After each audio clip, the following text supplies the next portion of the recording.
నమస్తే. అంతరార్థానికి స్వాగతం. 2024 లోక్సభ ఎన్నికలలో బీజేపీ తిరిగి ప్రభుత్వాన్ని ఏర్పాటు చేయనున్నదా, లేక కాంగ్రెస్ పార్టీ గట్టి పోటీనిచ్చి అధికారాన్ని చేజిక్కోనున్నదా? ఎవరి అంచనాలు వారికి ఉన్నాయి. ఈ అంచనాలపైన వాస్తవంగా ఏం జరగవచ్చు అనే దానిపైన విశ్లేషణ మరొక వీడియోలో చేసుకుందాం. కానీ ఇప్పుడు మనం తెలుసుకోవాల్సినటువంటి ప్రధాన అంశం ఏంటంటే, ఏ పార్టీ అధికారంలోకి వచ్చినా కూడా ఏం చేయనున్నది. ఎందుకంటే అధికారంలో ఉన్నటువంటి పార్టీలు మన తలరాతలను మారుస్తాయి. మన తలరాతలే కాదు, మన భవిష్య తరాల తలరాతలు రాస్తాయి. కనుక వారు ఏం చెప్తున్నారు, అధికారంలోకి వస్తే సరే మేనిఫెస్టోలో ఏం చెప్పినారో ఆ మాట నిలబెట్టుకుంటారా లేదా అనే విషయం పక్కకు పెడితే మేనిఫెస్టోలలో ఏం చెప్తున్నారని తెలుసుకుందాం. బీజేపీ ప్రభుత్వం ఇప్పటిదాకా ఏం చేసింది మనందరికీ తెలుసు, అనుభవైక పూర్వకంగా తెలుసుకున్నాం. ఇక్కడ నేను మంచి చెడు అని ఏం చెప్పడం లేదు. బీజేపీ ఏం చేసింది, తర్వాత ఏం చేయనున్నది, అదే విధానాలను కొనసాగించనున్నది అని చెప్తుంది. ఆ మేనిఫెస్టోలో బీజేపీ పార్టీ ప్రణాళికలు ఏముందో ఇదే విధంగా తెలుసుకుందాం. దానికి ముందు మనం ప్రధానంగా కాంగ్రెస్ పార్టీ ప్రణాళిక మేనిఫెస్టోలోని అంశాలను తెలుసుకోవాలి. వీటిని కొంత క్లుప్తంగానైనా క్షుణ్ణంగా అర్థం చేసుకోవాల్సిన అవసరం ఉంది. మంచిదేదైనా ఉన్నట్టయితే ఈ ఇరువురిలో ఏ ప్రణాళికలో ఉన్నప్పటికీ కూడా, ఎందుకంటే ఇవి రెండు ప్రధాన పార్టీలు కనుక ఈ రెండు పార్టీల ప్రణాళికలనే మనం ఇక్కడ చూసే ప్రయత్నం చేస్తున్నాం. ఈ వీడియోలో విమర్శించడం చేస్తూనే మంచి ఉంటే మంచి అందాం. ముందు చూద్దాం ఈ ప్రణాళికల్లో ఏముంది. కాంగ్రెస్ పార్టీ ప్రణాళికనే తీసుకుందాం మనం. కాంగ్రెస్ మేనిఫెస్టోలో ఒక 10 ప్రధాన విషయాలపైన అనేక వాగ్దానాలు అయితే ఉన్నాయి దీంట్లో. ఆ 10 విషయాలు, ఒకటి ఈక్విటీ అని, యూత్ అంటే యువతకు సంబంధించినటువంటి విషయము, సమానత్వము, తర్వాత మహిళలు, రైతులు, శ్రామికులు, రాజ్యాంగ సంరక్షణ, ఆర్థిక వ్యవస్థ, ఫెడరలిజం, కేంద్ర రాష్ట్ర సంబంధాలు, నేషనల్ సెక్యూరిటీ, ఎన్విరాన్మెంట్, పర్యావరణ, వీటిపైన హామీలు ఉన్నాయి. అంటే ఒక రకంగా చూస్తే దేశంలోని అందరి సమస్యలు, యువకులు, మహిళలు, వృద్ధులు, అంతదాకా ఎందుకు LGBTQIA+ అంటే దేశ పౌరుల అందరికీ సంబంధించిన అన్ని సమస్యల విషయంలో కాంగ్రెస్ పార్టీ వాగ్దానం చేస్తుంది.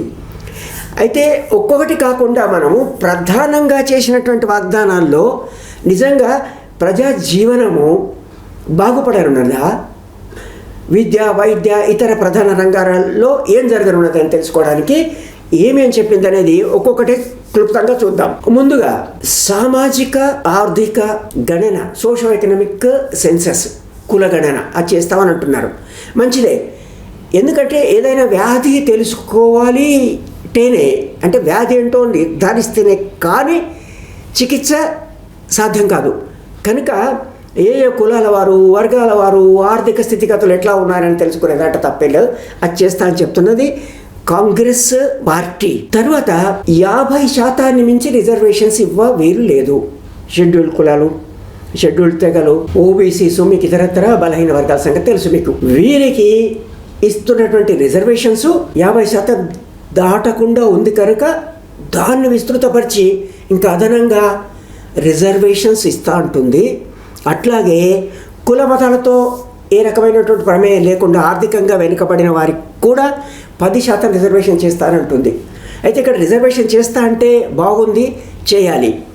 కానీ ఇక్కడ ఒక విషయము, రిజర్వేషన్స్ చేస్తామంటున్నారు కానీ రిజర్వేషన్స్ అక్కరలేని సమాజాన్ని స్థాపించడానికి 10 ఏళ్లలోనా, 20 ఏళ్లలోనా, 30 ఏళ్ల లోపల ఒక పక్క రిజర్వేషన్స్ ఇస్తూనే అది చేయడానికి ఏం చేస్తుందని చెప్పాల్సిన అవసరం ఉంది. అయితే ఒక అడుగు ముందుగా వేస్తుంది కనుక అది ఏం చెప్తారో వేచి చూద్దాం మనం. దాని తర్వాత స్కాలర్షిప్లు పెంచుతానంటుంది. స్కాలర్షిప్లు బడులలో పెంచడం మంచిదే, విద్య అందరికీ అందాల్సిన అవసరం ఉంది. ఇక్కడ విద్య అందరికీ అందే విధంగా, విద్యా నాణ్యతను పెంచే విధంగా హామీ ఉందా అనేది చూస్తే కొంత నిరాశనే కలిగిస్తుంది. మరి ఉద్దేశం అట్లా చేస్తామని ఉన్నప్పటికీ స్కాలర్షిప్ రూపేణ ఏదో చేద్దాం అనుకోవడం కేవలం స్కాలర్షిప్ల వల్ల మాత్రం కాదు. ఎందుకంటే మౌలిక అంశాలు తెలుసుకొని, మూలాలు తెలుసుకొని, ఆ మూలాలకు మందు పెట్టి వృద్ధి కోసం కృషి చేయాల్సి ఉంటుంది. విద్యా వ్యవస్థను వృద్ధి చేయాలి, అదేం చేస్తున్నారు. తర్వాత అబాలిషింగ్ కాంట్రాక్చువలైజేషన్ ఆఫ్ రెగ్యులర్ జాబ్స్, ప్రభుత్వంలో ఒక జాడ్యం పట్టుకున్నది. అక్కడ ఖాళీలు ఉన్నట్టయితే ఖాళీలను నింపకుండా కాంట్రాక్ట్ ఉద్యోగులను తీసుకోవడం వల్ల వారికి వేతనాలు తక్కువ ఇవ్వడం, వారి హక్కులు రాజ్యాంగపరంగా వారికి వచ్చినటువంటి హక్కులు ఈ చట్టాలను కూడా పరోక్షంగా ఉల్లంఘించినట్టు అవుతుంది. అది చేయకుండా ఈ కాంట్రాక్ట్ ఉద్యోగులను తీసుకోవడం అనేది తొలగించేస్తానేటువంటి ఒక హామీ మనకు ఈ కాంగ్రెస్ పార్టీ ప్రణాళికలో కనిపిస్తుంది. ఇట్లా ఈ ఈక్విటీకి సంబంధించి 23 అంశాలు ఉన్నాయి. అవన్నీ ఒక్కొక్కటి చెప్పలేదు, ఇవి ప్రధానమైనటువంటివి. ఆరోగ్య విషయంలో ఆరోగ్యం యూనివర్సల్ హెల్త్ కేర్ ఆ మాట అన్నట్టే అని రాజస్థాన్లో మాదిరిగా అర్హులైన వారికి 25 లక్షల మేరకు చేస్తామని అంటున్నారు. ఈ లక్షలు పరిధులు కాదు మనకు కావాల్సింది. అనారోగ్యంతో ఉన్నటువంటి వారు, జబ్బుపడిన పౌరులకు వారి కుల మత వర్గాలు ఆర్థిక స్థితిగతులతో సంబంధం లేకుండా జబ్బు పడిన వెంటనే అది ఎంత అవసరమైనా అది తీర్చేటువంటి వ్యవస్థ కావాలి. అట్లాంటి వ్యవస్థను ఏర్పాటు చేయాలి. ఆ మెడికల్ ఇన్ఫ్రాస్ట్రక్చర్ను అభివృద్ధి చేయాలి. అది చేస్తామని చెప్తున్నారు, కానీ మరో పక్కన పరిమితంగా చేస్తామనేటువంటి మాట ఇక్కడ కనిపించింది. కాకపోతే ఉన్నదానికన్నా వృద్ధి చేస్తామని చెప్తున్నారు. ఇక యువత విషయం, మన భారతదేశ జనాభాలో యువకులు ఎక్కువ. మీడియన్ పాపులేషన్ అంటారే, అత్యధిక సంఖ్యలో ఉన్నటువంటి వాళ్ళు 28 ఏళ్ల లోపలి వాళ్ళే ఉన్నారు. 25 ఏళ్ల లోపలి వాళ్ళకి ఒక అప్రెంటిస్ చట్టాన్ని తీసుకొని వచ్చి ప్రభుత్వ ప్రైవేట్ సంస్థల్లో సాలిన ₹1,00,000 ఇస్తూ వారి స్కిల్స్ నైపుణ్యాల వృద్ధి కోసం పనిచేస్తామని, కొంత ఆర్థిక సాయం చేస్తామని అంటున్నారు. ఇది తప్పుపట్టేది అయితే ఏమీ కాదు. తర్వాత కేంద్ర ప్రభుత్వంలో ఉన్న 30 లక్షల ఉద్యోగాలను ఆ ఖాళీలను భర్తీ చేస్తామని అంటున్నారు. తర్వాత నిరుద్యోగులకు ఇబ్బందికరంగా ఉండేటువంటి అనేక విషయాలు గమనించినట్టుగా ఇక్కడ అనిపిస్తుంది. అప్లికేషన్ ఫీ, ఉద్యోగార్థులు దరఖాస్తు చేసుకోవాలంటే ఫీజు కట్టాల్సి ఉంటుంది, అది తీసేస్తామని అంటున్నారు. మొదటి క్లాస్ నుంచి 12వ క్లాస్ వరకు ఉచిత విద్య. ఇక్కడే మన అభ్యంతరం. ఈ క్లాస్ నుంచి ఆ క్లాస్ నుంచి అనకుండా యూనివర్సల్గా అందరికీ విద్యను అందించేది, నాణ్యమైన విద్య అందించేది. ప్రభుత్వం వ్యయాన్ని పెంచుతానంటున్నారు, కానీ వ్యయం పెంచకుండానే నాణ్యత పెంచవచ్చు. శిక్షకులకు కావాల్సిన శిక్షణ ఇవ్వాల్సి ఉంటుంది. ఉపాధ్యాయులు పిల్లలను తమ పిల్లలుగా చూసుకునేటట్టుగా చేసి ప్రేమతో విద్యాభ్యాసం చెప్పేటట్టుగా విద్యాలయాలు విద్యార్థులను ఆకర్షించే విధంగా చేయాల్సిన అవసరం ఒకటి. తర్వాత తల్లిదండ్రుల ఆర్థిక స్థితిగతుల కారణంగా బడులకు పంపని కారణాలు కూడా చూసి అక్కడ ఏం చేయాలనేది ఆలోచించాల్సి ఉంది. అంటే ఇక్కడ మౌలిక అంశాన్ని చూడాల్సిన అవసరం ఉంది. తర్వాత విద్యాలయాల్లో కూడా కాంట్రాక్ట్ టీచర్స్ ఉన్నారు. ఆ కాంట్రాక్ట్ టీచర్ పద్ధతిని కూడా తొలగిస్తామని కాంగ్రెస్ పార్టీ మేనిఫెస్టోలో ఉంది. ఇక మహిళల విషయానికి వస్తే ₹1,00,000 సంవత్సరానికి పేద మహిళలకు ఇస్తామని అంటున్నారు. మహాలక్ష్మి పథకం లాంటిది గతంలో కూడా విన్నాం. ఈ ప్రణాళికలో ఉంది. 33% రిజర్వేషన్స్ ఎప్పటి నుంచి అమల్లోకి వస్తాయి? లెజిస్లేటివ్ బాడీలో ఉండేటువంటి రిజర్వేషన్స్ అవి 2029 నుంచి, అట్లా కాకుండా వెంటనే అమల్లో వచ్చేటట్టుగా చేస్తామని చెప్తున్నారు. కొంత ఆహ్వానించదగ్గ విషయమే ఇది. 33% రిజర్వేషన్ సంగతి ఆర్టికల్ 106 అమెండ్మెంట్ వగైరా మీకు తెలిసిందే కనుక మనం ఎక్కువ విషయాలు తెలుసుకుందాం అనేటువంటి ఉద్దేశంతో కాస్త వేగంగా ఒక్కొక్కటి మనం చూస్తున్నాం.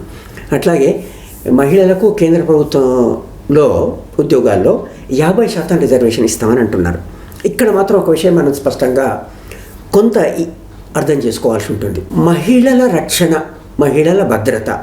మహాత్మా గాంధీయే అర్ధరాత్రి పూట మహిళలు ఒంటరిగా నడవగలిగినప్పుడు నిజమైన స్వాతంత్రం అని అన్నారు.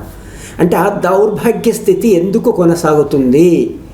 సమాజంలో 50% మహిళలు ఉన్నప్పుడు ప్రతి చోట 50% ఉంటే ఇక్కడ కేవలం కేంద్ర ప్రభుత్వ ఉద్యోగాల్లోనే కాదు, కేంద్ర ప్రభుత్వ ఉద్యోగాలు ఎన్ని ఉంటాయి? మొత్తం ఆర్గనైజ్డ్ సెక్టర్ ఉద్యోగాలే ఒక 9% మించి ఉండవు మొత్తం ఉద్యోగతలు. దాంట్లో 4-5% మించి ప్రభుత్వ ఉద్యోగాలు ఉండవు.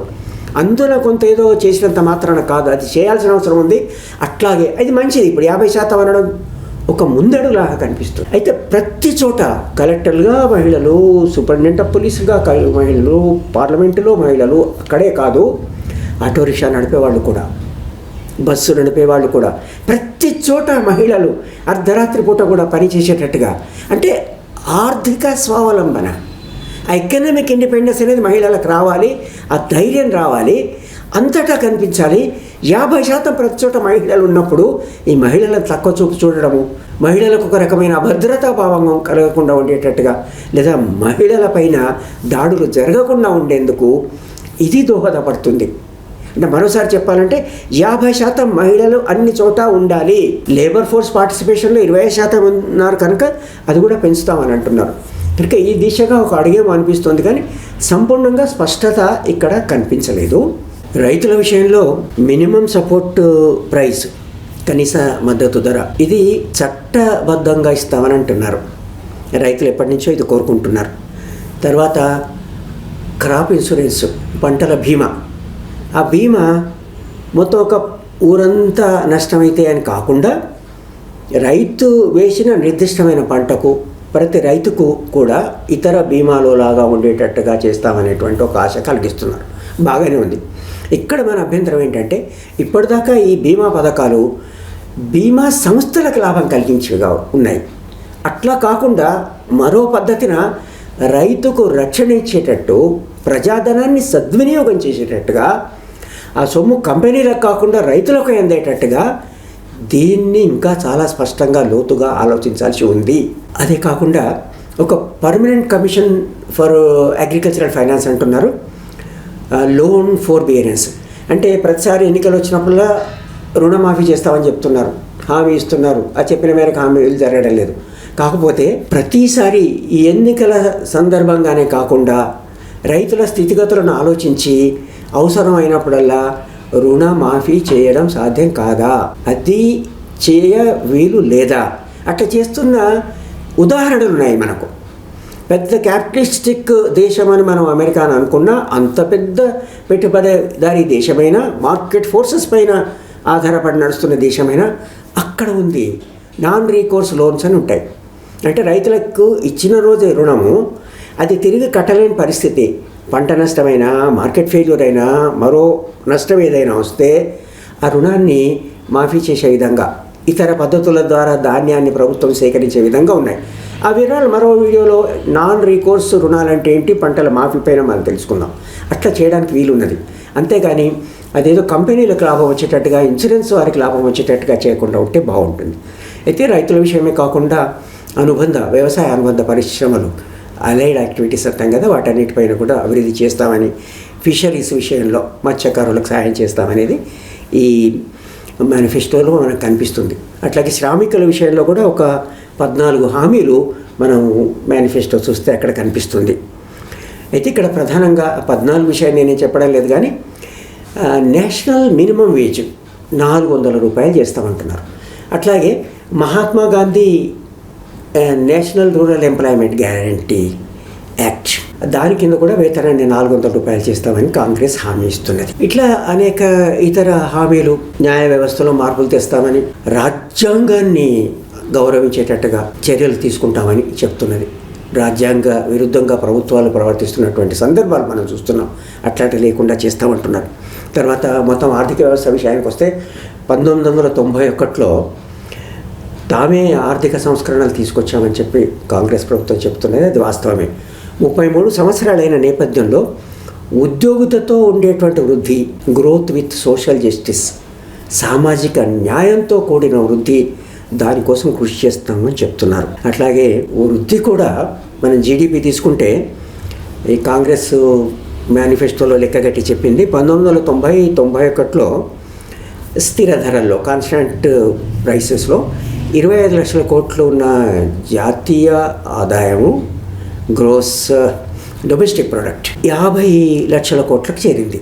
ఎప్పటికీ 25 లక్షల కోట్లు 1990-91లో ఉన్నది 50 లక్షల కోట్లకు 2003-04, దాని తర్వాత 2014-14కు 100 లక్షల కోట్లు చేరింది. అంటే ఈ 2 దఫాలుగా రెండింతలైంది. కానీ 2013-14 నుంచి 2023-24లో మాత్రం 173 లక్షల కోట్లకు మాత్రమే పెరిగింది. అంటే రెండింతలు అక్కడ కాలేదు. వృద్ధి ప్రభుత్వం చేస్తున్నంత అంతగా చేయలేదు అని. సరే, ఈ విమర్శల విషయాలు పక్కకు పెడితే తామేం చేస్తాము అంటే వృద్ధి అయ్యేటట్టుగా చేస్తాం, ఆ వృద్ధి ఉపాధితో కూడుకునేది ఉండేటట్టుగా చేస్తాం, దారిద్ర్యంపై దృష్టి పెడతాం, సమానతలు పెంచేటట్టుగా, అసమానతలు తొలగించేటట్టుగా చేస్తాం, ద్రవ్యోల్బణం పైన కూడా దృష్టి పెడతాం. ఈ విషయాలన్నీ దృష్టిలో పెట్టుకొని తిరిగి ఆర్థిక సంస్కరణలు మరొకసారి ఇట్లాంటి సంస్కరణలు తెస్తామని చెప్పి చెప్తున్నారు. ఇక నిరుద్యోగిత విషయానికి వస్తే 10% నిరుద్యోగిత ఉందని ప్రణాళికలు స్పష్టంగా వీళ్ళే చెప్తున్నారు. 15-29 ఏళ్ల మధ్య వ్యక్తుల్లో ఉన్న నిరుద్యోగిత 10%. 25 ఏళ్ల లోపలున్న పట్టభద్రుల నిరుద్యోగిత మాత్రం నిజంగా భయంకరంగా 42.3%. చదువుకున్న వారిలో నిరుద్యోగిత.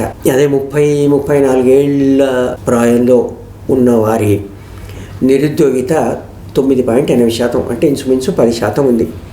కనుక ఈ నిరుద్యోగితను తొలగించేటువంటి విధానాలు మేము అమలు చేస్తాము అన్నారు కదా. 30 లక్షల ఉద్యోగాలు అయితే భర్తీ చేస్తాము, అట్లాగే స్థానిక సంస్థల్లో రాష్ట్ర ప్రభుత్వాల్లో కూడా ఉన్నటువంటి ఖాళీలను భర్తీ చేసే ప్రయత్నం చేస్తామనే మాట ఇక్కడ కనిపించింది. అయితే మౌలికాంశాలు, స్థిర వృద్ధి, డెవలప్మెంట్ అండ్ సస్టైన్ డెవలప్మెంట్ వగైరా విషయాల్లో ఇంకా అనేకం చేయాల్సి ఉంది. స్థూలంగా మటుకు అన్ని వర్గాలకు ఎంత వైవిధ్యభరితమైన ఈ దేశంలో అన్ని కులాలు, మతాలు, భాషలు, ప్రాంతాలు అందరినీ దృష్టిలో పెట్టుకొని అందరి కోసం మేము పనిచేస్తామని స్థూలంగా కాంగ్రెస్ మేనిఫెస్టో చెప్తున్నారు. ఇక బీజేపీ మేనిఫెస్టోని చూద్దాం.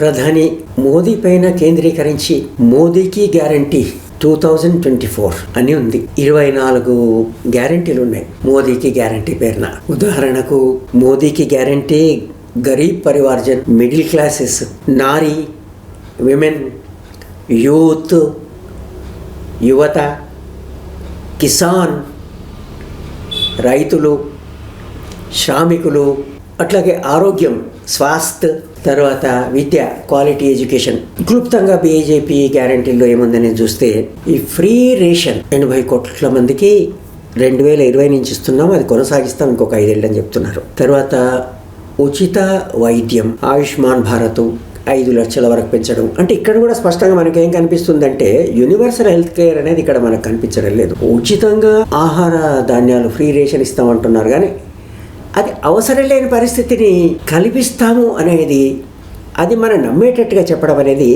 కనిపించడం లేదు. తర్వాత గృహాలు అవసరం, కృషి చేస్తూ వస్తుంది ప్రభుత్వం. పిఎం ఆవాస్, నాణ్యమైన ఇళ్ళు కలిగించడం.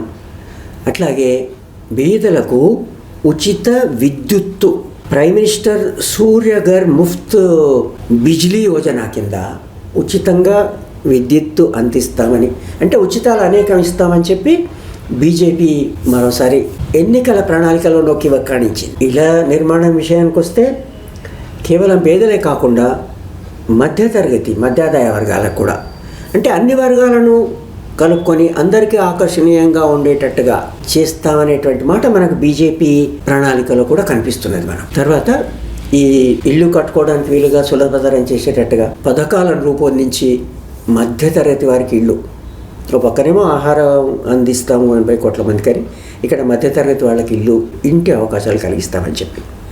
తర్వాత వైద్యము, విద్య నాణ్యమైనది అందిస్తామనేటువంటి మాట కూడా ఇక్కడ చెప్తున్నారు. లక్షాధికారులుగా మహిళలుగా 1 కోటి మందిని చేశాము, ఇప్పుడు వాటిలను ఆ సంఖ్యను 3 కోట్లకు పెంచుతామని చెప్తున్నారు. తర్వాత స్వయం సహాయక సంఘాలు, వాటికి మార్కెట్ యాక్సెస్, అవి చేసేటువంటి ఉత్పత్తులకు కలిగిస్తాం.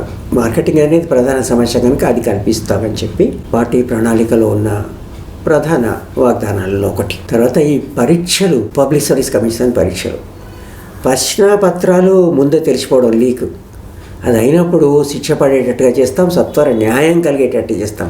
ఆ మాట కాంగ్రెస్ మేనిఫెస్టోలో కూడా ఉంది. ఇక్కడ అవి జరగకుండా చూడడము, యూనియన్ పబ్లిక్ సర్వీస్ కమిషన్ ఇట్లాంటి అవకతవకలు లేకుండా పరీక్షలు నిర్వహిస్తున్నప్పుడు రాష్ట్రాల్లో ఇది ఎందుకు జరుగుతుంది, అది లేకుండా ఉండేటట్టు భరోసా కలిగించే మాట మాత్రం రావాల్సి ఉంది ఇక్కడ.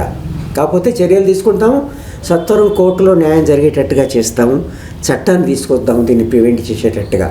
చట్టాలు కాదు, మన పరిపాలనను సుపరిపాలనగా చేసి. అవును, బీజేపీ ప్రణాళికలో సుపరిపాలన అనే విషయం కూడా ఉంది, గుడ్ గవర్నెన్స్ అనేది. తర్వాత గతంలో ఉన్న కిసాన్ సమ్మాన్ నిధి ఉంది, అట్లాంటిది కొనసాగించడం.